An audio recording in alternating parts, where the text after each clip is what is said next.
IndiGo సంక్షోభం అయితే కొనసాగుతానే ఉంది. ఇప్పుడు ఉన్న వెధవల్లో మంచి వెధవ అన్నటువంటి తరహాలో తయారైంది. అంటే మొన్నటితో పోల్చుకుంటే నిన్న కాసిన విమానాలు ఎక్కువ ఎగిరినాయి. నిన్న 1650 విమానాలు ఎగిరినాయి.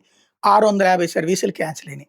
ఇవాళ దాదాపుగా ఇంకొక 400 ఇప్పటికి పొద్దున్నే చూస్తే అంటే టికెట్లు బుక్ చేసుకోవడానికి ఒక పక్కన పోర్టల్‌లో బుక్ చేసుకుంటానే ఉన్నారు. ఇప్పుడు నీది మొత్తం సెట్ అయ్యేదాకా లేదంటే ఆపేయాలి కదా! కానీ లేదు. ఓ పక్కన బుక్ చేసుకుంటానే ఉన్నారు. అక్కడికి వెళ్ళాక క్యాన్సిల్. అదే సందర్భంలో మెసేజ్‌లిస్తారు. ఇది స్క్రోలింగ్‌లు టీవీల్లోను వీటిట్లో వస్తుంటది. ఏమని? ముందుగానే కనుక్కోండి. కనుక్కొని మీది పనిచేస్తుందో లేదో చెక్ చేసుకోండి అని. అంటే విమానం టికెట్ బుక్ చేసుకున్నా వెళ్ళకండి ఎయిర్‌పోర్ట్‌కి. మనం ఆన్‌లైన్‌లో చెక్ చేసుకొని, ఆ విమానం రన్నింగ్‌లో ఉందా? లేట్‌గా ఉందా? లేపోతే క్యాన్సిల్ అయిందా? అని చెక్ చేసుకొని వెళ్ళాలట. ఇది ప్రస్తుతం ఇండిగో వాళ్ళు చేస్తున్నటువంటి సూచన.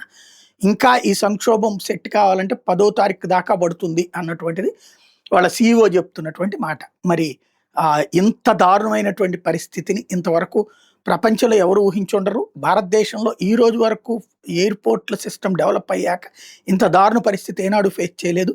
దీనికి రామ్మోహన్ నాయుడుది బాధ్యత, లేపోతే నరేంద్ర మోడీది బాధ్యత, లేపోతే కేంద్ర ప్రభుత్వానిది బాధ్యత, లేపోతే ఇండిగోది బాధ్యత అంటే అందరి బాధ్యత ఉంది. అది మాత్రం మర్చిపోతున్నారు.